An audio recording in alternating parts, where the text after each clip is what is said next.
Well, welcome to today's Awesome Marriage Podcast. I'm excited that Don and Suzanne Manning are joining us today. I love their ministry, Crazy Cool Family. It helps families love Jesus and love each other. Their mission is to show parents how to connect the relationship in their family to Jesus and to each other. Together, they host the Crazy Cool Family Podcast and have written the book, Crazy Cool Family, Rethink the Way You Do Family. I love this couple. You're going to love this podcast. Let's go to the studio right now. Don and Suzanne, thank you so much for joining us today on the Awesome Marriage Podcast. Love you guys, love what you do. Thanks for taking time to just spend with us and our audience and to share all the great things that you guys have to share. Yes, we are super excited about being here. Thanks for inviting us. Yes, we love you and we love what you do and we love marriage and we love family. And yes. So we are Crazy Cool Family. We even love each other, okay? I mean, how about that? I was hoping you got to that. All the love, all the love. Oh, it's so good, so good. So share, let's kind of talk about your family, a bunch of kids, and how you even came to start Crazy Cool Family. Yeah, why don't you tell them about our family? Yeah, and so we have 7 kids, and they range now from it changes every year, so it's hard to keep up. But they range from 33 to 17. And God did a fun thing by giving us 4 girls first, and then 3 boys. And I tell people all the time, I don't know if I would have had as many if I hadn't had those girl helpers in the beginning, because those boys are completely different little creatures. Anyway, we just had the best time raising them, and however many years into it, we looked up and we realized that we have some pretty amazing kids, and we can't take the credit for that. We have some amazing kids because they love Jesus and they loved us and they love each other. And so people started asking us, wait a minute, you've got teenagers that are amazing. What is it about them? And so we started kind of taking inventory of what is it that makes our kids, stand apart, be leaders, be confident, secure, not go with the flow, not do the things their peers are doing. And so when we started doing that, and people started asking us to teach classes, and then they asked us to write a book on what it was that we did to help our kids be who they are, that evolved into the ministry, Crazy Cool Family. Yeah, I would say that, Dr. Kim, you teach people how to do marriage. I mean, and you give them what I call kind of the algorithms of marriage. Marriage can be taught. It requires a desire, but it also requires learning. And God's word teaches us so much about how to do marriage. It also teaches us how to do relationships with our kids. And one of the things early on in our marriage, maybe I say early on, we've been doing this. Suzanne and I have been married for 32 years. And so, maybe into that first decade or so, something flipped and somebody taught us some things about connecting with our children, and that, we were really trying to pursue being the perfect parents we were going to protect our kids and make sure they didn't have sleepovers with the wrong people. And they were going to be obedient. And they didn't watch the right things. They didn't watch the wrong TV shows at that time. We really didn't have the internet, but somebody really hooked us on connecting, and how Jesus wants to connect with us. God wants to connect with us. And God, his example of being a father is to be a connector. And, even in Matthew 22, it says, love the Lord your God with all your soul and mind, not necessarily even obey. Jesus chose the word love. And so we started to really pursue, what would it look like if we connected with our kids?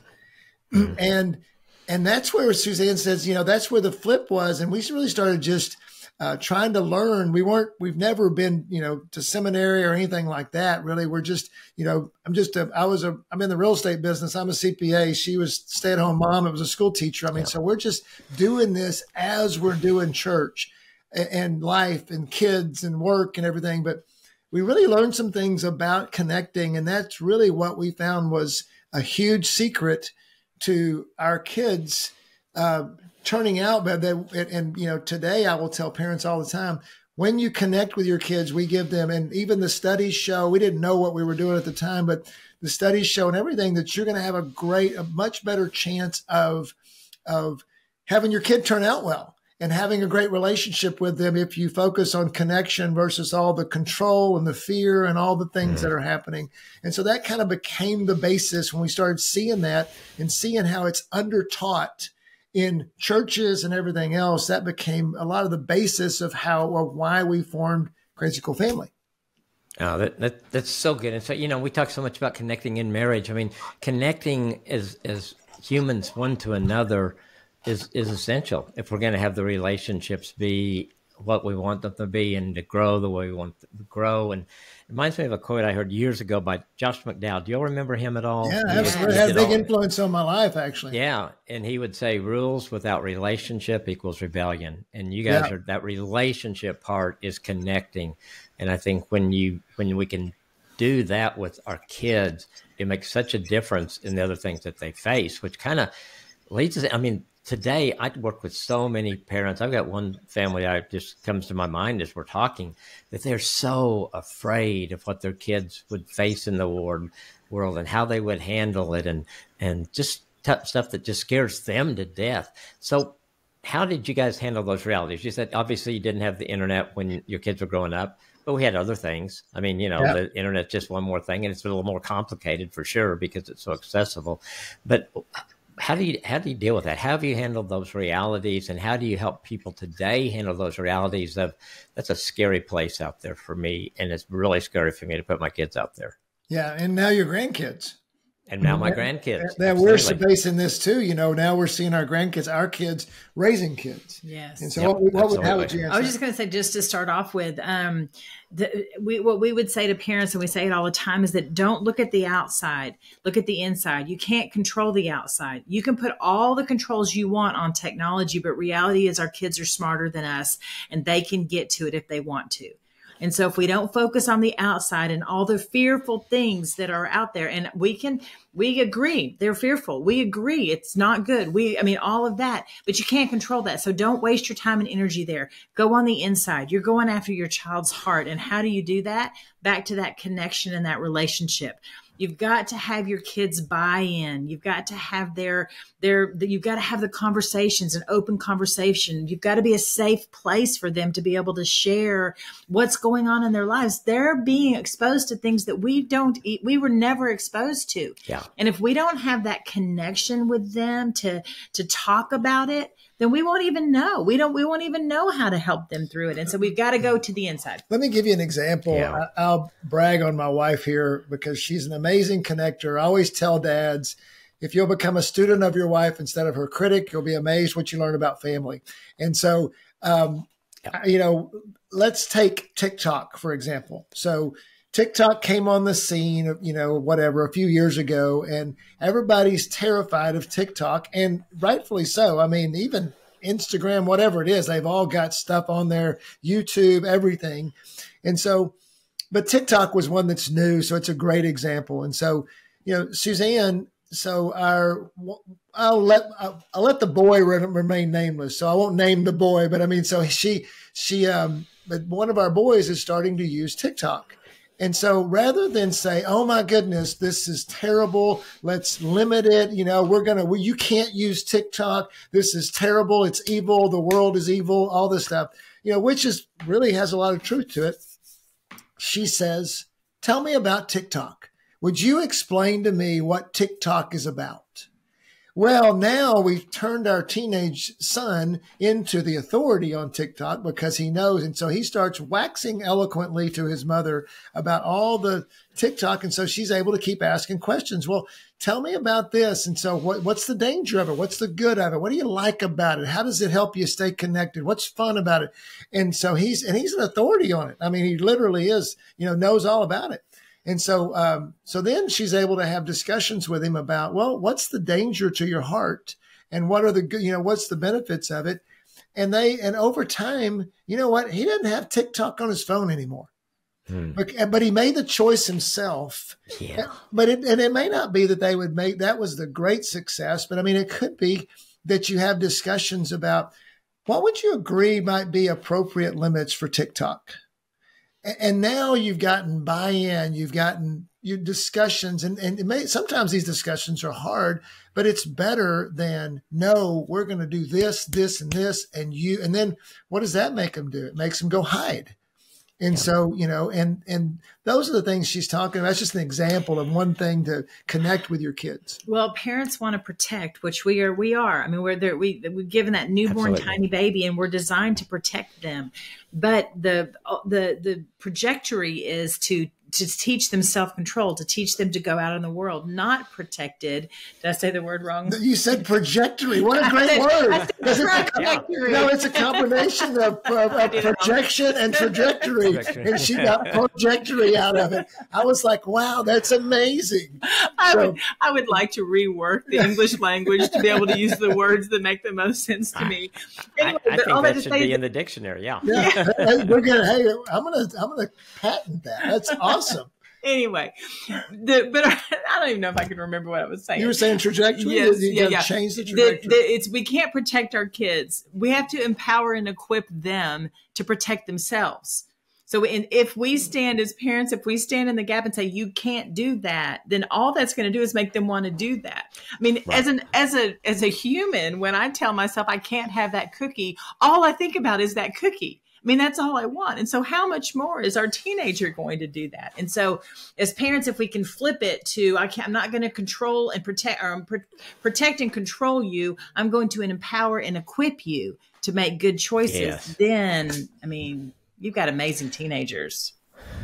Well, it's because, and I get it. Most people try to control because we don't know what to do, but it doesn't work. And I think it's another example of it. It just, kids are either going to rebel against it, or like you said, they're going to hide.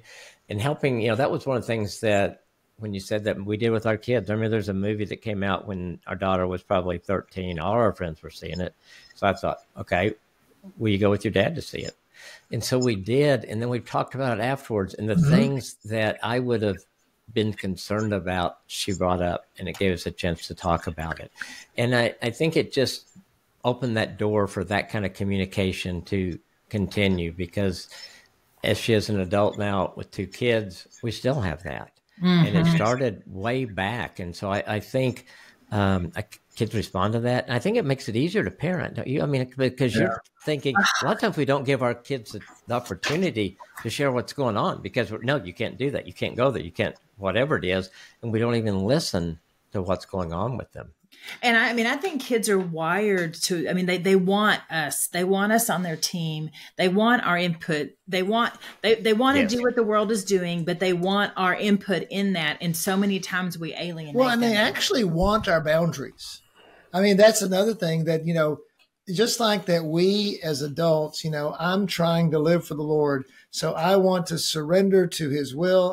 But I struggle with it. And so, I have guys I talk to. I talk to Suzanne. I try to have help in setting the right boundaries for my life. I think our children want the same thing. They want, healthy boundaries, and they want to look to us to do it. I think you said control. It was funny, even as you were talking there, you were talking about the conversation you had with your daughter about the movie, and everything was just kind of flowing in as you said that. Then you started talking about control and rules and all those things, and all of a sudden it started sounding harsh. And it's just, even when we talk about it, because control is based in fear and connection is based in love. Yeah. And so therefore, and it's not that we don't control. Parents say, oh, well, you're saying I can't control my kid. No, we're just saying, think more about connection. It's not that control is bad. It just has its place. And we focus too much on control and not enough on connection. And so we're always trying to flip parents. It's not an either or, it's a both and, but let's flip it more towards the connection end. Mm-hmm. So how does that work then as because most parents really do work hard at being a parent, even though the things they do may not be the best things, may not be connecting with their kids, but maybe they think I'm working hard being a parent, but our family culture, what you and Suzanne are talking about, they're not getting. Why does that happen? Well, I think the first thing I would talk about is listening. I think that it's one of our culture pillars that we talk about creating a safe haven in your home. Suzanne's come up with this brilliant idea that really what we do is when kids come home, we wash the world off of them so we can send them out refreshed. I love that. What a great statement of, how is that so different in so many parents' homes, that when the kid comes home, it's the place they're the most criticized. It's the place that the most rules are in their lives. And so what if the parent just learned to ask questions more, learn to explore what's going on in their kids' hearts more? That's one way to change the culture in your home to become a more engaging. How do you make your home a more engaging place?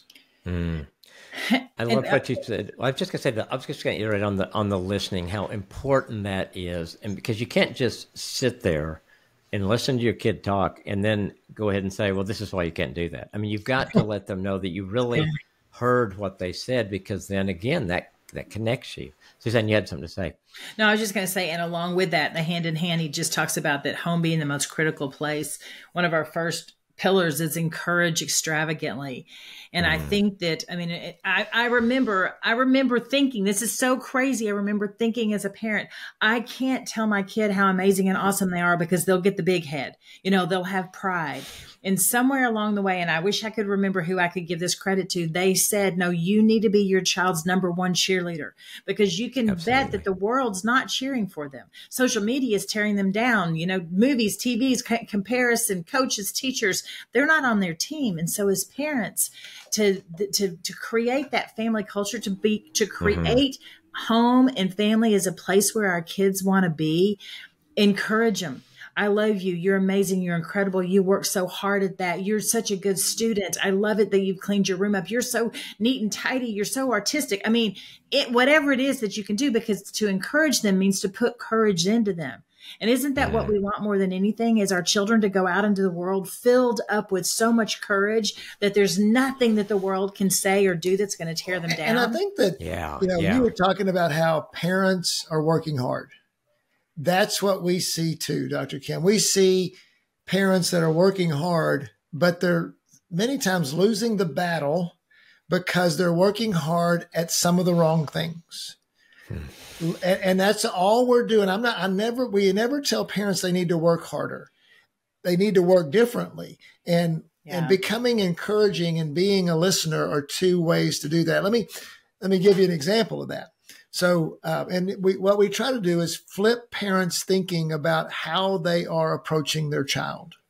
So, as an example, one of our boys was a football player. So and this is freshman year, and he's really wanting to be a good football player. Well, I'm struggling with his work ethic because he wants the success, but he's not willing. He's not self-motivated. And I don't want to be the parent that's always on top of him saying, I'm not very good at that anyway. And so I see my limitations and I see his limitations. So I'm looking for opportunities to help him become a hard worker. And really long term, my value is I want him to become a hard worker, right? In everything he does, work, marriage, family, ministry, whatever he does. So one day I hired a trainer for him, a football trainer for him, very friend of mine, very excellent trainer. And I had a check in my car that we were driving to the facility, and I was paying him for several months of training.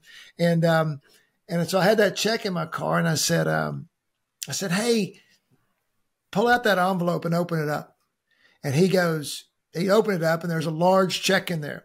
And he's like, wow. And he saw who it was to, his trainer. He goes, wow, Dad, that's a lot of money. And I said, you know what? You're worth that. You're worth every penny that I'm doing with that. I mean, and I am so excited to invest in you and to help you have the best high school football experience. I don't care if you play college. All we're shooting for here is to have the best high school experience. And that money it's worth every dollar that I'm spending on you, because you're worth it and your experience is worth it. Now, let me ask you a question. What do you need to do to fulfill your end of the bargain here to become the best high school football player you could be? Well, I need to work hard and I need to do what my trainer says. Wow, that's a great idea. Imagine that, maybe we could have a great work, So anyway, and you know what? And so we went to the deal. I thought, wow, I'm such a smart parent. But then it didn't work for a while. And I'm like, well, that was a fail. But then over time, I look up a couple of months later, which is you think about, we don't change overnight either. Why do we expect our kids to change overnight? But all of a sudden, today he is a hardworking in what he does. That lesson stuck, but it's because he bought into it and he decided to do it. And to Suzanne's point, we encouraged him into it. Those stories, we have success stories like that with our family and with other families all over. When we start to tell our kids who they are instead of who they're not, it's amazing how they respond to that. Absolutely. And I just thinking, as you're talking about, Suzanne, you're talking about in the home and encourage them and giving them that just that unconditional acceptance as best we can as human parents, because even if they get some of that outside, a lot of times it's conditional. And so they have to keep jumping through hoops, and some of those hoops are probably not going to be real healthy. And so if they have that foundation at home, it makes it so much easier for them to fight those battles out there. And they don't need that person to think they're great, because the people that brought me into this world and the God who created me think I'm great. And so I love that. Yeah, that's exactly right. Our children are going to go where the encouragement is. And so if it's not at home, then they're going to, to be radical, they're going to join the gang, or the cult, or the team that's destructive, or the friend group that's encouraging them, putting that courage in them. So we get to do that. We get first dibs at that as parents. And Absolutely. It's a beautiful, beautiful opportunity that we get to have as parents. And sometimes I think we forget to use it. And then parents will say to us, well, you're saying I can't correct my kids. And we're saying, no, please correct your kids. But in terms of, again, it's like that fear versus, it's like the control versus connection. We overemphasize correction. And what we say is encourage extravagantly and correct carefully. Both are true. It's 5 words to change a parent's life. When we learn how to correct carefully, then we had that discussion, and, then it becomes, man, we need to set some boundaries on this, or we have to have some consequences to this. So now, and many times we would ask our kids, what do you think the consequences should be? And they would tell us more than we were thinking about doing, because they have their own guilt and their own, burden. And so we'd be like, no, we don't need to do all that, but when even the consequences, how we approach that is important, because many times we overcorrect and we are overzealous because of the fear that our kids are not going to turn out well. Yeah, that is so good. I think because I think there's got to be people listening now. And I think when you get in this critical mindset as a parent, the only thing you see sometimes are the things you criticize in your kids. So someone's hearing that said, I want to be an encourager. How do you get from critical mindset to seeing yourself really through kids through God's eyes and being able to encourage them? Yeah, go for it. Yeah. And so I love that, because I do think that we're wired to be more critical than we are encouraging, which I think is sad. I think there are certain personalities that are more encouraging. And so for me, what I had to do is when that critical thought came in, I could pretty much count on that, because I wanted to change the behavior. I was annoyed or frustrated with my child. And when that thought came in, just exercising taking the thought captive and finding something encouraging to come out. And so their action created a negative thought. The negative thought came in, and instead of saying the negative thought, which comes through correction, don't do that, you're being too loud, sit down, that's a mess. Stopping that from coming out and finding something encouraging. I love it that you love your food so much. It's all over your face, finding something, I can tell you really enjoyed your dinner, and, you're going to do something with water someday because you've got water all over the place, and, let's clean it up now. Now, that doesn't mean encouraging doesn't mean dismissing them from the consequences of the action. If it's a mess, we're going to clean it up, but that doesn't mean they need to be in trouble for the mess. And so that's what I did. But you've been on a crazy journey from critical to encouraging. Well, one of the things I've found in my life, I think so much belief determines behavior. So what we believe is what we do. And I found that I was very fearful especially my girls. So we had 4 girls and 3 boys.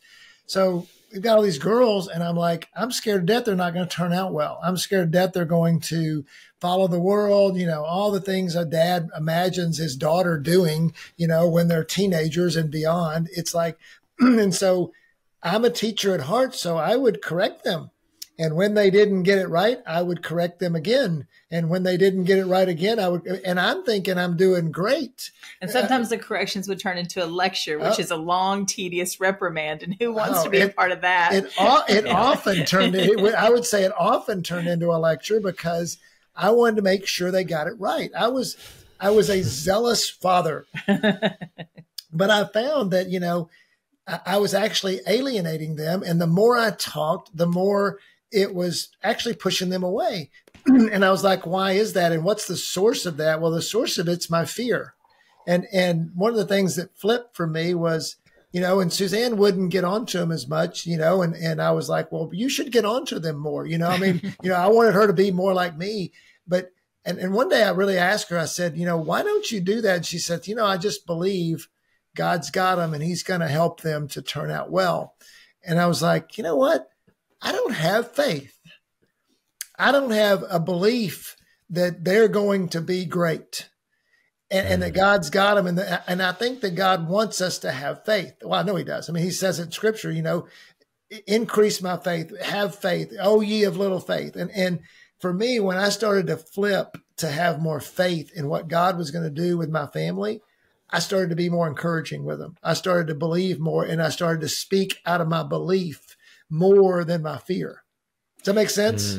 Absolutely. I think it's so interesting how so many times we keep doing the things that aren't working because we think they're the best thing. But if they're not working, we need to take a step back and see what does work. Yeah, I can even remember when my mom would lecture me. I was standing there, but I was gone. I was thinking about, how long is she going to talk? What am I going to do as soon as she finishes? And just kind of nod my head every once in a while. I mean, what do I need to do to get out of this? It's like, yes. And she was imparting, I think she said it was probably great. But I wasn't going to hear it at 16 years old, 15 years old. I wasn't going to hear it like that. And so, and to redeem her, she really knew how to relate to. She did so many of the things we're talking about today and helping me think through things. And it made a difference for me, I think, as we begin to parent our own kids, for sure. Right.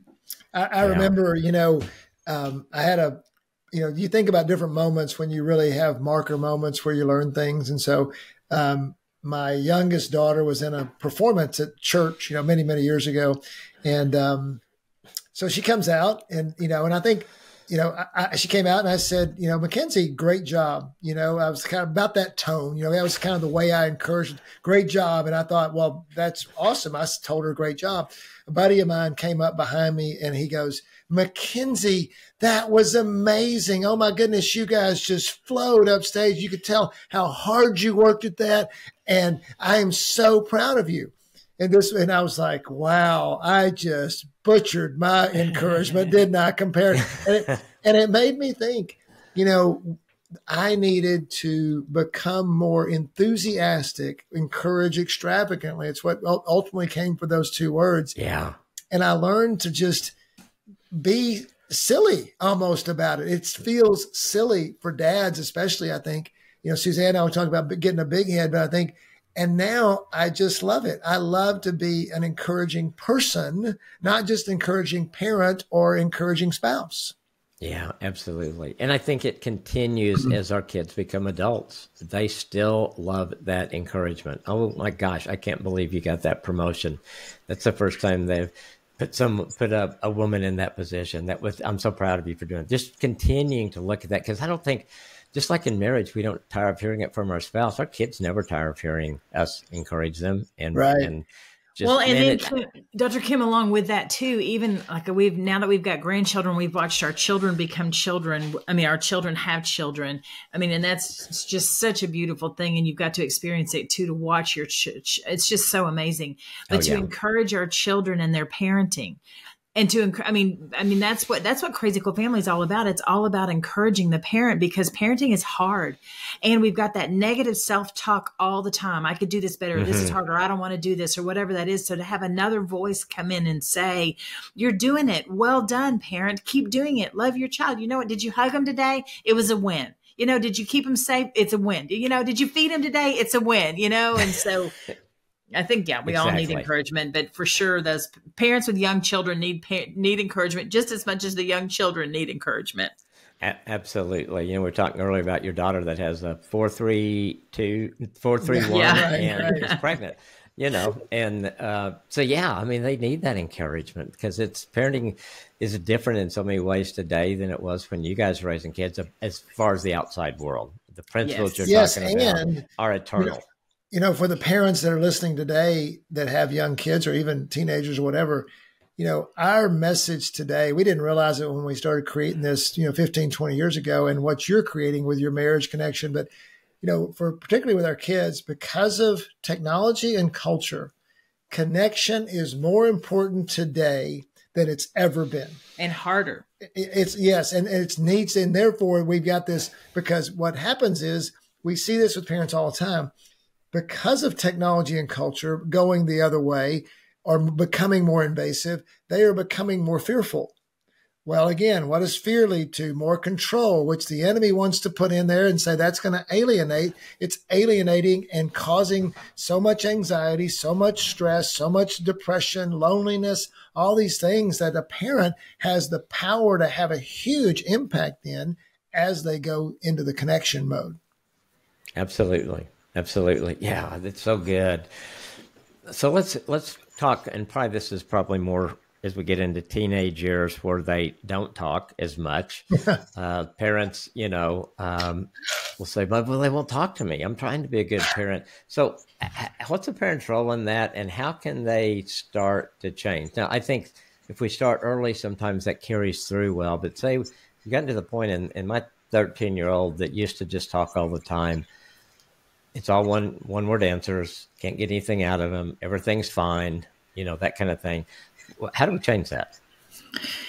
Yeah, so there's a couple of things going on there. And as parents, we tell parents all the time, understand that your teenager, they're going through a huge physical transition. I mean, obviously physically, but their brain for sure. And so they're caught between childhood and adulthood. That's what the season of teenageness is, I guess. Did I create that word too? Teenageness. That's another good word. Yeah. And so sometimes they're a child and you're like, oh my gosh, grow up. And sometimes they're an adult and you're like, stop, you can't do that yet. And so they're literally stuck. They're not legal enough to do anything, nor wise enough. And so as parents, I think we come to our teenager with these expectations that they're going to be like the child, but we want them to be like the adult. And they're in a no-win situation. So knowing that as a parent, we have this expectation, but also knowing that the child has got craziness going on in their brain, and you're throwing a bunch of questions at them and they don't even know how to answer. They haven't even thought through it themselves, where they've had this great relationship with mom and dad, but there's something in them physically that's telling them to detach, to grow up, to have self-control. And so I think as parents, if we will value that and understand that, remember what it was like when we were teenagers, remember the role that we wanted our parents to play in our lives, give our kids the space, the honor to do that, but also meet them where they are. I mean, I believe that one of the things that my mom taught me and that I did with my kids is that when they were ready to talk, I was available. And you want to know when a teenager's ready to talk? About 10:30 or 11 p.m. When you want to go to bed, mom and dad. I mean, that's when they want to talk. That's true. And so I would wear whatever event they were going to, whenever they would come home, I was available. That doesn't mean I was like, what'd you do? Where'd you go? Who'd you hang out with? Who's your friends? What'd you do? Was there anybody, it wasn't that so much as how did it go? Was it fun? Was there anything scary? And so that's what I would say is to just, once again, understand that your kids are going through a change. Remember what it was like and be available when they're ready to talk. And don't expect them to talk to you when they're not ready. Believe me, when you're either going to have a kid that when they come home from school, they want to download or they want a break because they've been on their best behavior all day long and they do not want to be on good behavior anymore.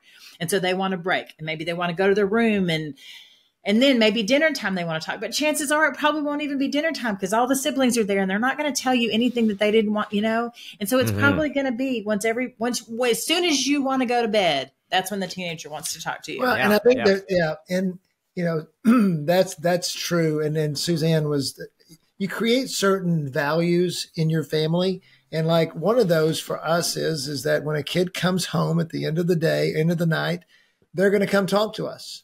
And a lot of times it's 30 seconds, but sometimes, it becomes more than that, engaging with what your kids are interested in, That's good. So for example, my boys started playing a game called Clash Royale, and it's a game on your phone or whatever. They played all kinds of video games, but at least that one I could play a little bit. I could at least do it. I can't work Xbox controls. There's so many buttons on those things and levers and everything else. But this I could at least do on my phone. And so they really got into it. Well, I started just playing it and I talked to them about that, because, hey, I don't know. And I became they had to teach me, of course. And so, because they were much more knowledgeable about the games. Oh, Dad, you can't buy the sheep without the cat, whatever. Yeah. And I would, but that can lead to other conversations because now you're engaging with them on a common ground. Absolutely. I coached a lot of my kids' sports teams. That just led to a lot of involvement. So much of it is just if you're involved in their lives. Some dads take their boys hunting, or whatever, fishing or do things with them, finding things that they're interested in and just having that be, it's not a scripted thing. It's more like a relational thing. And then over time you have opportunities. To be in their world. I love that. Just what you're doing, be in their world. Dr. Kim, we went to a football game the other day. And so we were on one side and we were looking across the other side and they had a football team. They had a band. They had they had the dancers, the cheerleaders, all that stuff. There was substantially, and it was their hometown, substantially more kids and players than there were parents. And my heart just broke. Because I'm like, parents, you're missing it. You have to be at your kids' events. You have to be in their life if you want to have a voice in their life. Absolutely. And so I love that you said that to do what their kids are doing and have your kids do what you're doing. Well, and the last thing I'll say to that is that you have to build trust. You really do. We call it a safe haven for a reason because so many times. So Suzanne was in the spiritual life department at a Christian school locally. And so many times she would have the girls come to her and they would say, oh, Miss Suzanne, I'm having this issue or whatever, blah, blah, blah. First thing Suzanne would say is, have you told your parents about this? Oh, no, I would never tell my parents about that. Why? Because they're going to freak out. Yeah. So when you create a safe haven, you're going to hear some things that you don't like to hear. If there's trust and if there's things, because your kid's not going to be perfect and the kids around them certainly aren't going to be perfect. And so you're going to hear some things. Well, what are you going to do with those things? One, have you created the culture where there are times to hit, but also when you hear something, okay, well, that's great. Thanks for telling me that. Now let's figure out, where we're going with that without freaking out and becoming that parent that nobody wants to talk to. Yeah, that is so good because I think that happens a lot. And like kids I work with, I encourage them to talk and then something like that happens. They tell what happened or something like that. And the parent just freaks out and the kids, I'm not going to tell them anything anymore. And I think it's hard sometimes to hear it. I think what I learned with our kids, it was better. Listen, don't say anything. Come back later, the next day. Sometimes, hey, I was thinking about what we talked about. What do you think about this? Because you want them to continue to talk to you. And if you shut it down then, that's just going to put you back that much farther, right? It's beautiful. Yeah. That's exactly right. Well, and it doesn't mean there can't be consequences to it as well. Right. Hey, we got to figure out a way for this not to happen anymore. I can't, as your parent, I can't allow this to keep going.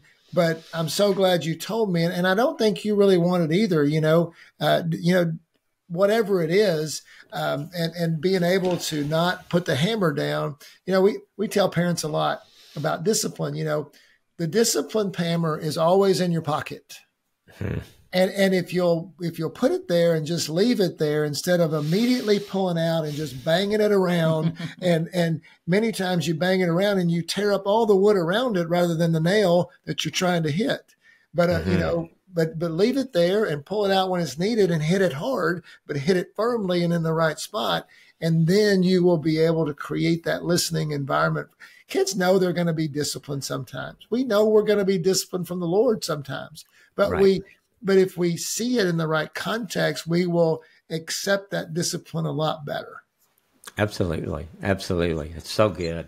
I want to, I guess, highlight again what you guys were saying about spending time with our kids. I think one of the things that I've seen is parents, there's a time in our kids' life that they want to be in our world. They want to go wherever you're going. They want to be by your side, the car with you. And then all of a sudden that changes and we have to go into their world like you were talking about. It made me think about when our son Grant was, I think, sophomore in high school, playing football. And so we'd go to the game. We'd come home. We'd usually be in bed. He'd come home and he'd come and sit on the end of the bed. And I can remember thinking, oh, I want to go to sleep so bad. But, yes. But you turn on the light and you sit up and you talk. And there was a season, that was when he wanted to communicate. And so I think as parents, we just have to be willing to, it's not going to last forever. You're not going to be having those conversations at 10:30 the rest of their life. But when they're there then and they're ready to talk, we've got to be there, and if you ask God to help you, God, keep my eyes open, whatever it takes, just to be there with them. And it's so important. I love the way you broke that down, because I think it's such an important thing that sometimes and I think it's harder for parents now with all the distractions. Sometimes we don't cue into that, and we've got to cue into that. Right. Absolutely. Yes. So let's talk a little bit about this whole idea of discipline for the heart that can seem overwhelming and complicated. How do we make that doable? Well, one of the things we love to tell parents is you're always moving your kid from parent control to self-control. When someone taught me that everything we teach at Crazy Cool Family is not new material, we've just compiled it in a way because there is, we've learned it from other people. And I say that to people because sometimes people think there's no way I can learn this. Well, yeah, if you, and I tell people a lot, if you had seen me as a parent when you're 5, you'd be like, how in the world did you ever get a Crazy Cool Family?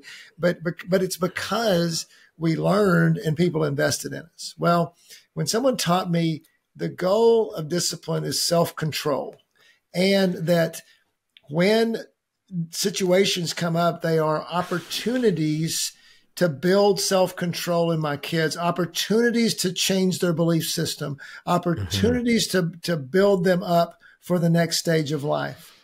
It completely transformed the way I wanted to approach discipline. So, for example, it made me say, and Suzanne was instrumental in this too, what's the why behind it? Right. Why is this happening? Not, I don't want to control the outcome, but what's the reason it's happening? In fact, one of the things I recommend dads do with daughters especially is, and particularly daughters, is many times I would be frustrated with something my daughters were doing.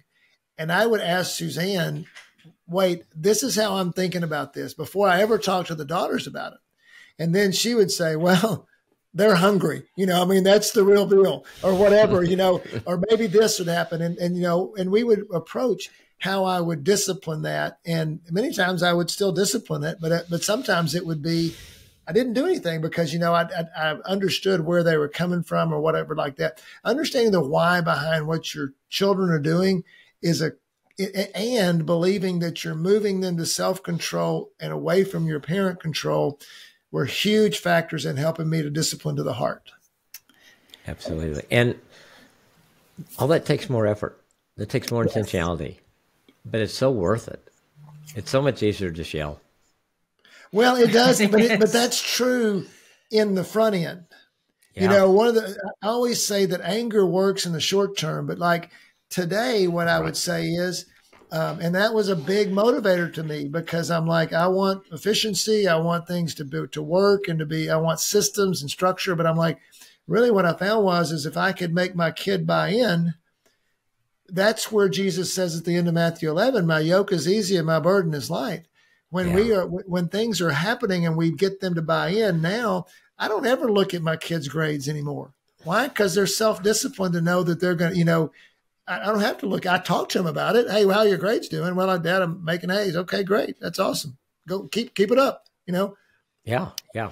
And I think you also get that atmosphere that if it says, yeah, but I'm struggling in algebra and it too, and I've got a C, and then you can come alongside them and say, hey, can I help you? Can we get a tutor? Or, those kind of things. But you open up those doors to communication, which is so good. I mean, that's really a lot of what we're talking about today is really how do we learn to communicate with our kids? Well, and what you're saying there is, I mean, that's a completely different approach to discipline. It's still discipline. I tell parents all the time, I guarantee you my standards for my kids are as higher than yours. Not necessarily to be the valedictorian or to be but as far as their morals and their love for the Lord and all those things. I mean, work ethic and what they're going to do to be responsible. But what if we can get there where they want to do it versus we always have to tell them to do it. I think what you said is so true. When we make this transition we're talking about today, it is going to be a lot of work. But my feeling is once we begin to see the results in our kids, then it becomes easier. It's like, oh my gosh, this works. I've got my kid back. We're talking, we're enjoying each other, we're laughing, and we hadn't laughed in 5 years together. God, then so it becomes where it just encourages you to keep on doing that because that really doesn't work. I had one kid that told me one time he was a senior and we were talking and his parents very, very controlling. I said, well, where do you want to go to college? He said, well, I looked on a map. We're in Oklahoma City. He said, the farthest I can find is the school up in Maine. I think that's where I'm going to go. Wow. That's legit. And it's a shame. I mean, opportunity missed from the parents. Absolutely. Yeah. And he knew they probably could travel up there, but maybe once a year it seemed, but he didn't have to. If it know the parents and they didn't mean to do that. Yeah. They didn't intend to, they don't want their kid to go to Maine. They don't have a goal of, I want my kid to want to go to school as far away from us as possible. That's not but they were working hard and very trying to be intentional about it. Yeah. And nothing against our listeners from Maine. I love Maine. Nancy and I've love every bit about it. That was just an example of a kid trying to get away. It's just far from Oklahoma City. Yes, it's far away from Oklahoma City. Exactly. It's exactly the truth. Geographic story, not anything. Absolutely. I want to go to Maine, actually. I've never been to Maine. We want to go. We loved our time when we were there a few years ago. Had a great time. Ate a lot of lobster. So much fun. Oh, wow. So people listen today. I know it's going to touch people in a lot of ways, and a lot of people are going to say we need to start doing some things different. What's the first step when they feel overwhelmed, when they feel like we want to start doing some things different?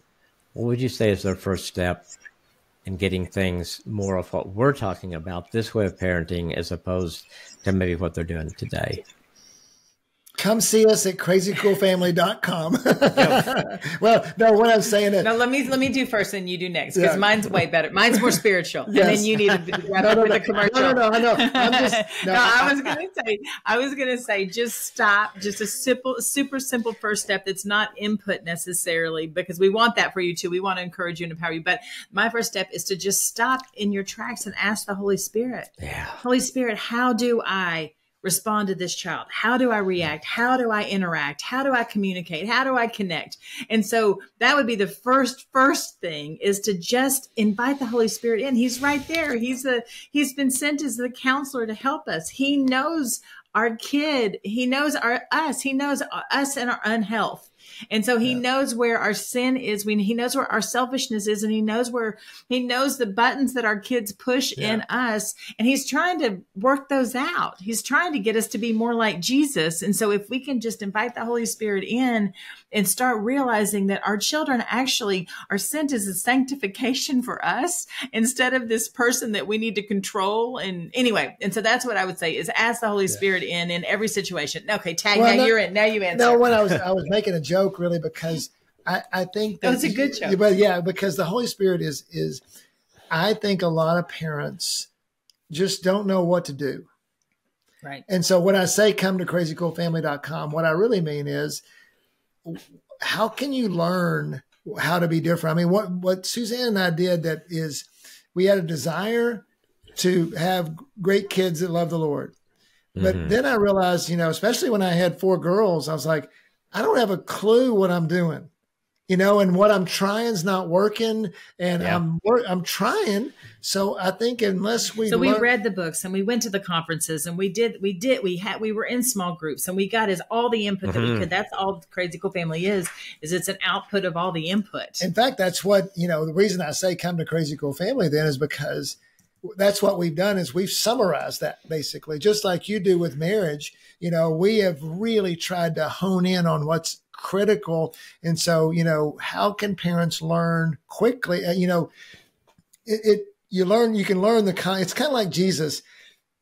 The concepts are simple, but they're not easy to implement. But you have to learn those things. There has to be some belief change. There has to be some deepening, and then you go apply it. And then you hear the Holy Spirit better because you're trained through, and you have a different mindset of how to do things. And that, over time, I wasn't always an encouraging parent. Now I am. It took years for that to happen, for me to keep practicing and keep doing it. But those are the things. So I think there's a learning curve that a lot of parents need to, and it's like, why don't we study about family when marriage? It's the most important things in our life. We just think it's going to come to us just because by osmosis. It doesn't. Well, I think you hit on something too, Don, and just talking about the time it takes sometimes for us to change, because I think especially for men, it seems like what works for us in the workplace, we think should work for us at home. It's good. Right. That's very good. And it doesn't. It's like, and instead of thinking, okay, I need to do something different at home, it's like, what is wrong with these kids? Everybody at work thinks I'm great. They do whatever I tell them to do. And so I think as guys, we've got to realize that it's just not going to work. I don't care how successful you are in the workplace. Most of those things are not going to help at all in the relationship that you have with your kids. And you've got to make some transition there. So I love what you said, that, and it does take time, but take that first step, whatever it is, and let God begin, because I believe, like you guys do, once you invite God in, he's going to show up. He didn't leave us without him there to help us raise these kids. I mean, I was just looking at your picture of your family on the website, and then just think, wow, 7 kids, that's a lot. And just where they are today, and just, is just one still at home? Yeah, we have one at home. Yeah, full time. Yeah, well, and think about this. When other than my salvation, having our family be unified and having great connections with our children and now in-laws and grandkids, it's the absolute greatest gift God has ever given me, and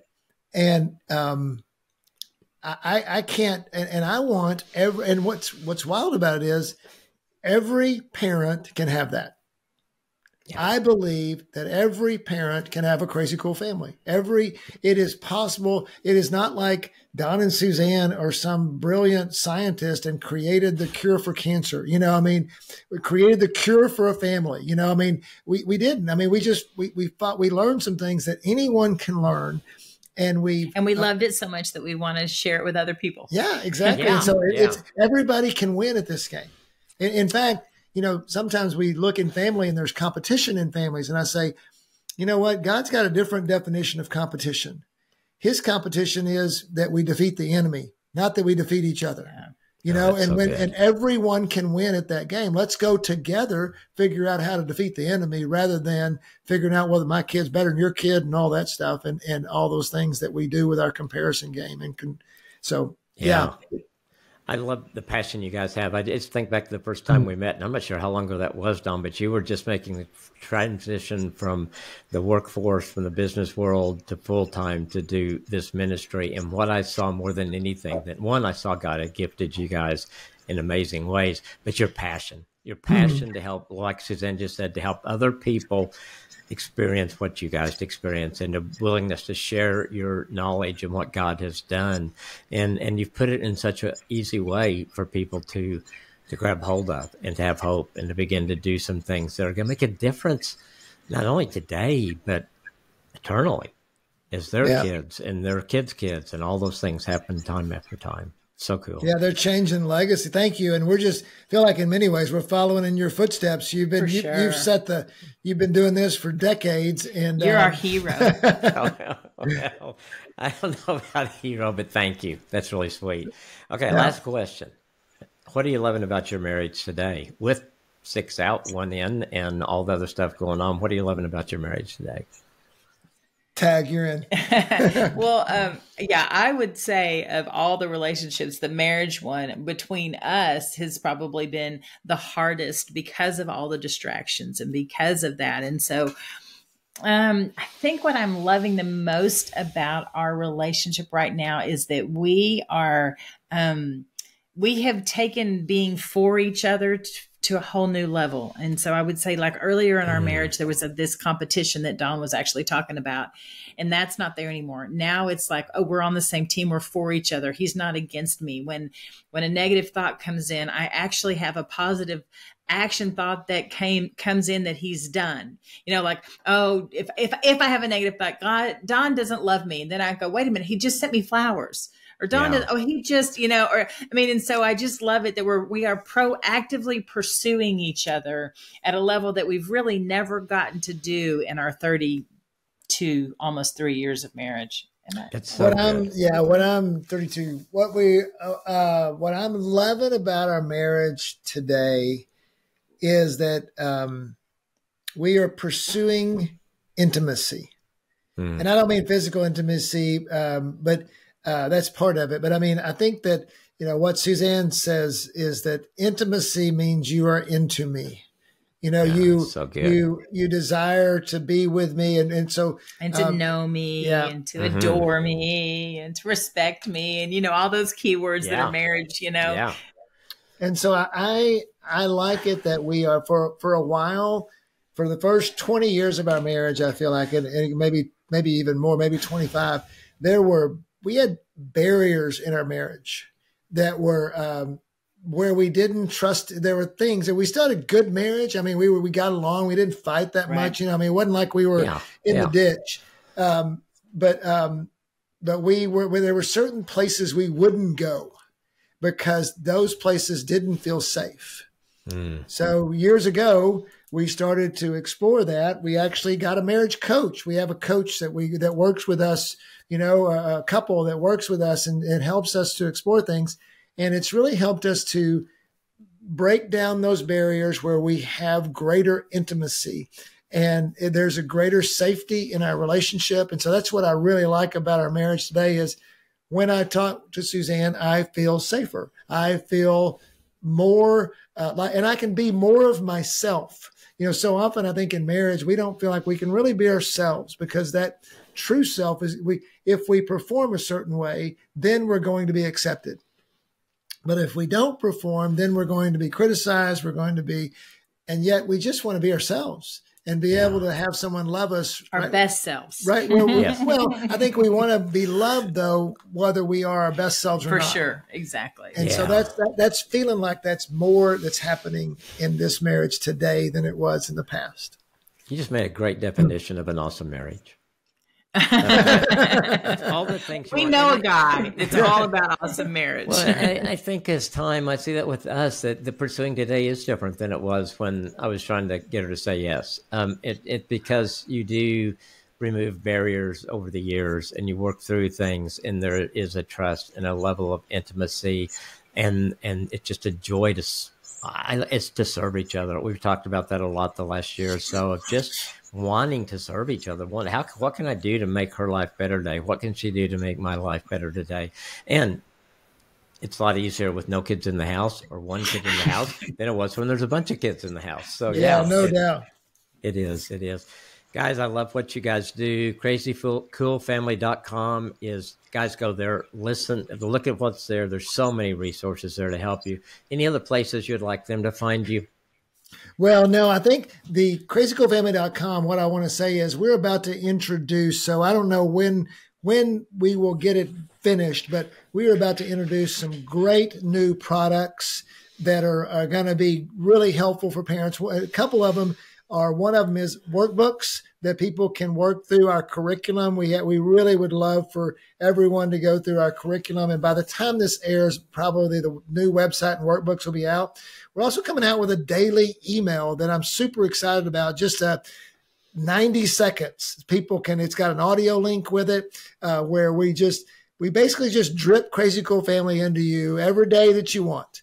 And it's going to be a daily email. So when the new, if you're, and we will, and you can share that email with others. And then we also use that to advertise what we're doing and things like that. That's a way we're going to stay connected with parents. How can they get on your daily email? Yeah. So really just go to crazycoolfamily.com. All that's going to be there. The only thing, depending on when the website launches, it literally all is very, very new. And so we're launching it all right now. We've been working on it all year. Super excited about being able to connect. You just mentioned everybody's busy. We want to connect with parents over a long time, just a little bit at a time. And so we want them to have Crazy Cool Family as a place they're coming back to. Absolutely. And that's what we're shooting to do with all the new stuff we're coming out with. Well, we also have a podcast, Crazy Cool Family. You can also do, Facebook, Instagram, that's there as well. Right. So all the regular social media places.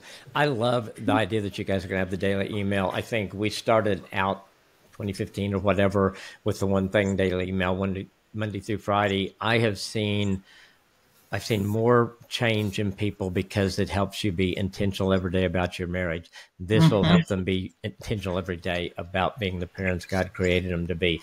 And we need that. We need somebody to knock us out of our distractions. So we need an email that says, here's what you can do today to be a great parent. Here's what you can do today to have a great marriage. And when you do that day after day, things change. God does amazing things. Yeah. Yes. You guys are great. I love what you guys are doing. I thank you so much for spending time and sharing all the wisdom, and look forward to connecting again just very, very soon. Absolutely. Thank you, Dr. Kim. We love you. We love what you're doing for marriage. Thank you.